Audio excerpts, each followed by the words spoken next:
Hello student, स्वागत है आपका फार्मा फैक्ट विद एम के अपने यूट्यूब चैनल पर। Student D pharma first year में आपको कितना पढ़ना है, कैसे पढ़ना है, हर एक सब्जेक्ट से कितना पढ़ना होता है कि ताकि आप अच्छे नंबर से पास हो जाओ और आपकी बैक ना लगे। साथ ही साथ स्टूडेंट डी फार्मा में जितने भी सब्जेक्ट होते हैं, कौन कौन से सब्जेक्ट होते हैं और इन सब्जेक्ट को बीटी यूपी ने ऑलरेडी पहले से डिसाइड कर रखा है। ए टू जेड सारी की सारी इन्फॉर्मेशन हम आपको देने वाले हैं। अगर आप डी फार्मा फर्स्ट ईयर में एडमिशन ले चुके हैं तो यह जानकारी आपके लिए सबसे ज्यादा महत्वपूर्ण है। स्टूडेंट आज से हमारे चैनल पर D pharma first year, D pharma second year के हर एक सब्जेक्ट की वीडियोस आपको मिलने वाली हैं। अगर आपने D pharma first year, D pharma second year में आपको अच्छे नंबर से पास होना है तो आप हमारे चैनल को सब्सक्राइब कर सकते हो, बेल आइकन को प्रेस कर सकते हो ताकि हम आपको अच्छे से गाइडेंस कर सकें। ठीक है, डी फार्मा फर्स्ट ईयर का कंप्लीट सब्जेक्ट हम आपको बता रहे हैं। तो स्टूडेंट आप देख सकते हो यहाँ पर पीसीआई ने 5 सब्जेक्ट को डिसाइड कर रखा है। कौन कौन से है? फार्मास्यूटिक्स आपका मेन सब्जेक्ट होता है, फार्मास्यूटिकल केमिस्ट्री, फार्माकोनोसी,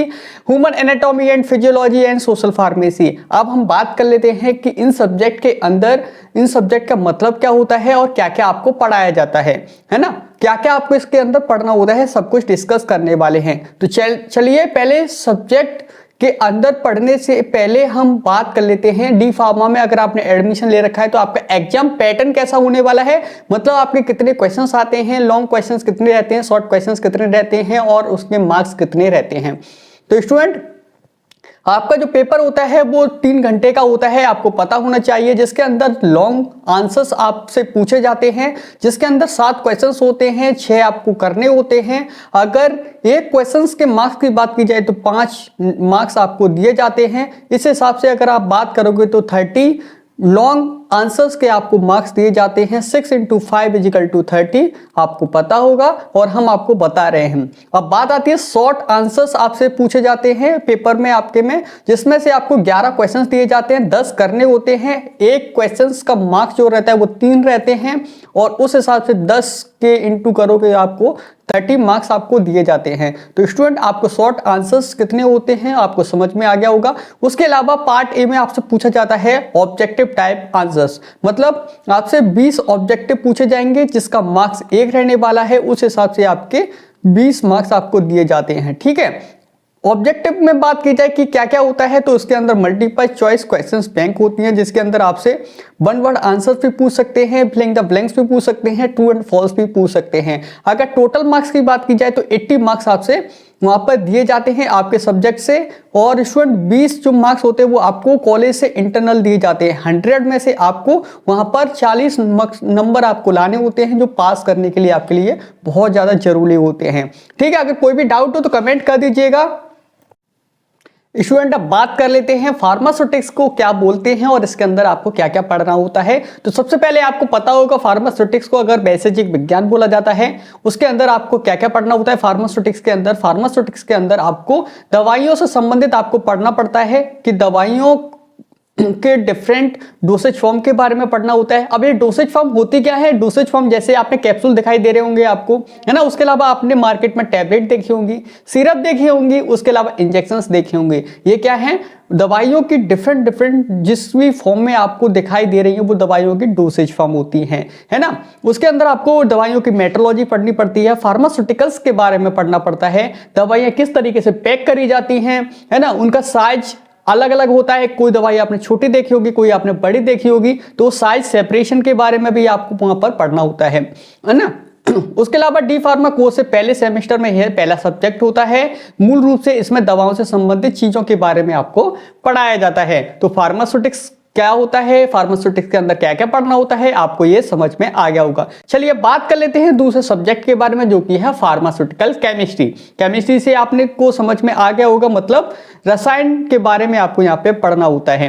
और रसायन क्या होते हैं? जैसे आपने कोई भी बुखार की दवाई खाई तो बुखार की दवाई के ऊपर लिखा रहता है पैरासीटामोल, तो पैरासीटामोल का केमिकल नाम क्या होता है, मेडिसिनल केमिस्ट्री क्या होती है, कौन कौन से मॉलिक्यूल से मिलकर वो फार्मास्यूटिकल का पैरासीटामोल टैबलेट बनता है, उसके बारे में आपको पढ़ना होता है।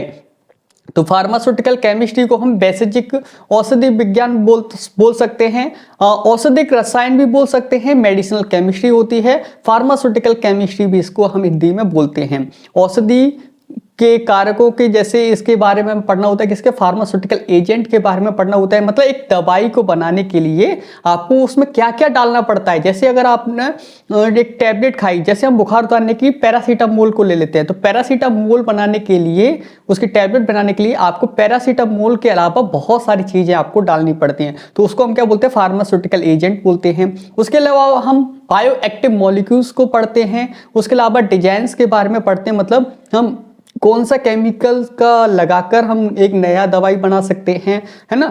रासायनिक संश्लेषण से संबंधित रसायन विज्ञान के बारे में पढ़ते हैं। यह विषय भी फार्मास्यूटिकल केमिस्ट्री के बारे में आगे पढ़ाता है, जिसमें ऑर्गेनिक केमिकल सिस्टम के बारे में बताता है। नोमेनक्लेचर मतलब दवाइयों के केमिकल के नाम बताता है। फार्मास्यूटिकल ऑर्गेनिक कंपाउंड के बारे में बताता है कि कौन कौन से कंपाउंड उसमें लगे हुए हैं। उसके साथ साथ आपको देख सकते हो केमिकल स्ट्रक्चर के बारे में बताता है। फिजिकल प्रॉपर्टीज, केमिकल प्रॉपर्टीज के बारे में भी आपको फार्मास्यूटिकल केमिस्ट्री के अंदर पढ़ना होता है। तो मुझे लगता है आपको ये समझ में आ गया होगा। अगर नहीं आया तो कमेंट कर दीजिए, एक बार वीडियो को फिर से जाके आप देख सकते हो। बहुत ही आसान भाषा में हिंदी इंग्लिश लैंग्वेज में हम आपको पढ़ा रहे हैं। अगर स्टूडेंट आपको D pharma first year, D pharma second year की तैयारी करनी है, डी फार्मा में अच्छे से आपको नंबर लाने हैं, पास होना है, तो आप हमारा बैच ज्वाइन कर सकते हैं, जिसका नाम है प्रारंभ बैच। 2024-2025 तक यह वैलिड रहने वाला है। मात्र आपको एक साल के अंदर हम आपको पढ़ाने वाले हैं। इसमें हिंदी इंग्लिश दोनों ही लैंग्वेज में आपको नोट्स मिलेंगे। हिंदी इंग्लिश लैंग्वेज में ही आपको हम पढ़ाने वाले हैं। बहुत ही आसान तरीके से पढ़ाएंगे, इफेक्टिव तरीके से पढ़ाएंगे। लाइव क्लासेस आपको इसमें मिलने वाली हैं, रिकॉर्डेड क्लासेस मिलेंगी। कोर्स की फीस आपको मात्र 1699 रुपए होने वाली, जो कि एक साल की वैलिडिटी होने वाली है। 24/7 का लाइव सपोर्ट आपको दिया जाएगा, मतलब 24 घंटे में भी आपको जब भी जरूरत पड़े आप हमें व्हाट्सएप कर सकते हैं, आप हमें ईमेल कर सकते हैं। हम आपके क्वेश्चंस का आंसर जरूर देंगे। फ्री एक्सिट एग्जाम की प्रिपरेशन कराने वाले हैं। अगर जो स्टूडेंट डी फार्मा कर रहे हैं एक्सिट एग्जाम की तैयारी के लिए, वो 599 रुपए, 699 रुपए, 1000 तक का आप वहां पर कोर्स परचेस करने से अच्छा है आप इस कोर्स को ज्वाइन कीजिए और आप 1699 रुपए में मात्र डी फार्मा का कंप्लीट सब्जेक्ट का complete D pharma first year का आपको कंप्लीट यहाँ पर कोर्स दिया जा रहा है। साथ ही साथ फ्री में एक्सिट एग्जाम की तैयारी भी आपसे कराई जाएगी। हमारे से बहुत बच्चे पढ़ चुके हैं, अच्छे से पास हो चुके हैं। साथ ही साथ आप देख सकते हो डी फार्मा का जो एक्सिट एग्जाम या डी फार्मा का जो कोर्स है स्टूडेंट, वो हमें मिलेगा आपको MB फार्मेसी ऐप पर। MB pharmacy app Google play store पर अवेलेबल है, तो जाइए स्टूडेंट MB फार्मेसी ऐप को डाउनलोड कर लीजिए, जो कि आपको मात्र गूगल प्ले स्टोर पर और एप्पल स्टोर पर मिलने वाला है। स्टूडेंट गूगल प्ले स्टोर पर MB फार्मेसी आप लिखोगे तो आपके सामने इस तरीके का एक वहां पर ऐप दिखेगा, उसको इंस्टॉल करोगे। इंस्टॉल करने के बाद आपको यहाँ पर यूज अनदर मेथड या लॉगिन और साइन अप कर सकते हो। जैसे लॉगिन और साइन अप करोगे तो आपको मोबाइल नंबर डालना है। मोबाइल नंबर डालने के बाद आप जैसे प्रोसीड करोगे, आपको यहाँ पर ईमेल आईडी और अपना नाम डालना है। सबमिट करोगे, सबमिट करने के बाद आपको यहाँ पर हमारा कोर्स मिल जाएगा जो है प्रारंभ बैच।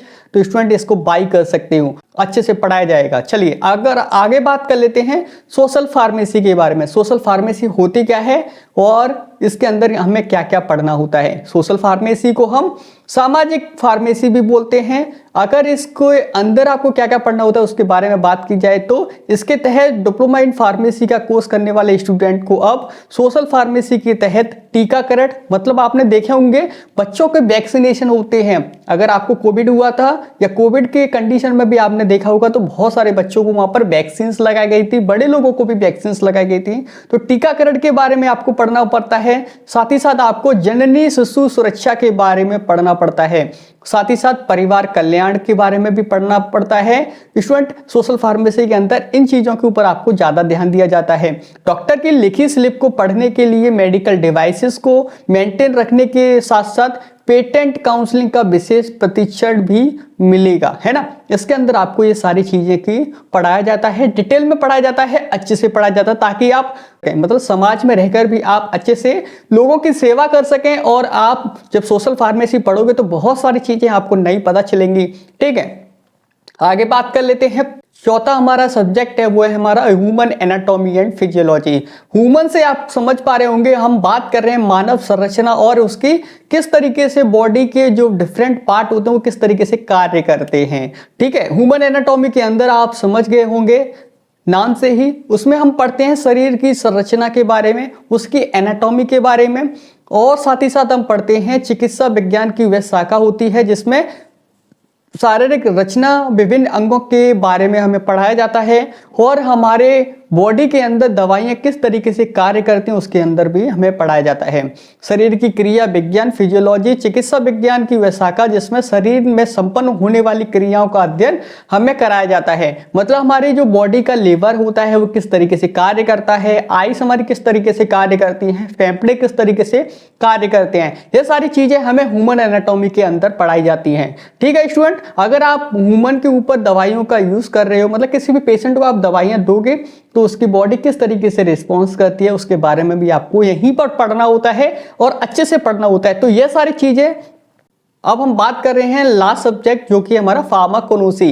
फार्माकोनोसी होता क्या है और इसके अंदर आपको क्या पढ़ना होता है। फार्माकोनोसी को हम बोलते हैं स्टूडेंट, इंग्लिश में भी फार्माकोनोसी बोलते हैं क्योंकि ये एक हमारा है, ये लैटिन टर्म है। ठीक है, उसके अलावा फार्माकोनोसी के अंदर हम औषधि के वनस्पति रासायनिक और भौतिक लक्षणों का अध्ययन करते हैं। मतलब स्टूडेंट आपने देखा होगा नीम, एक कॉमन एग्जांपल ले लेते हैं नीम। स्टूडेंट नीम जो होता है उसकी पत्तियां बहुत यूजफुल होती हैं, साथ ही साथ उसकी छाल आपको पता होगा नीम की वो भी बहुत इंपॉर्टेंट होती है हमारे लिए, हाँ है ना। उसके बहुत सारे क्या होते हैं, औषधीय गुण होते हैं। ठीक है, जो नीम ऑयल आता है ना, आपने देखा होगा नीम ऑयल, उससे हम मसाज वगैरह करते हैं। साथ ही साथ नीम ऑयल जो होता है वो इंसेक्ट जानते हो, जैसे कीड़े मकोड़ों को मारने में भी अच्छे से वो काम करता है। तो स्टूडेंट फार्माकोनोसी के अंदर हम क्या बोलते हैं, नेचर से जो चीजें हमें प्राप्त होती हैं उसके अंदर हमें पढ़ना होता है, उससे किस तरीके से दवाइयां बनती हैं उसके अंदर पढ़ाया जाता है। साथ ही साथ फार्माकोनोसी के अंतर्गत औषधियों को एकमित कर उन्हें मात्र और मानक रूप में दिया जाता है। मतलब एक अच्छे से हम किस तरीके से उसको नेचुरल चीजें खिलाकर हम किसी भी पेशेंट को किस तरीके से सही कर सकते हैं। आपके घर में हल्दी यूज होती होगी तो आपने देखा होगा जब भी आपको कोई भी इन्फेक्शन हो जाता है, थोड़ा सा हल्दी सर्दी जुकाम हो जाता है तो वहाँ पर हल्दी का बहुत ज़्यादा यूज़ घर में किया जाता है। मम्मी लोग क्या करते हैं, दूध के अंदर हल्दी घोल के दे देते हैं, है ना, ताकि वो थोड़ी सी गर्म रहती है और एंटी इन्फ्लामेटरी प्रॉपर्टीज हल्दी के अंदर रहती है, ताकि वो जो भी इन्फेक्शन होता है वो अच्छे से सही हो जाता है। जहाँ पर चोट लग जाती है तो बड़े लोग क्या करते हैं, वो हल्दी थोड़ा सा लगा देते हैं, तो उस जगह क्या होता है, इन्फेक्शन थोड़ा सा कम हो जाता है। ठीक है, यह रहे हमारे फार्माकोनोसी को हम क्या क्या पढ़ते हैं, फार्माकोनोसी के अंदर क्या क्या पढ़ाया जाता है। अगर कोई भी डाउट आता है तो कमेंट कर दीजिएगा, डाउट हम आपका सॉल्व करेंगे। और ज़्यादा से ज़्यादा हमारा कोर्स परचेस कीजिए, हम आपको अगले मंडे से डेफिनेटली हम पूरा का पूरा कोर्स आपको पढ़ाने वाले हैं। वीडियोस हमारे यूट्यूब पर भी आएंगी, लेकिन उसका जो अच्छे से कंटेंट है वो हम अपने पर्सनल MB ऐप पर, फार्मेसी ऐप पर देने वाले हैं, तो गूगल प्ले स्टोर से उसको डाउनलोड कर लीजिएगा। ठीक है, चलिए मिलते हैं अगली ऐसे किसी नई वीडियो में, तब तक ले जय हिंद दोस्तों, बाय बाय। मिलते हैं अगली नई वीडियो के साथ, नए सब्जेक्ट की वीडियो के साथ। चलिए।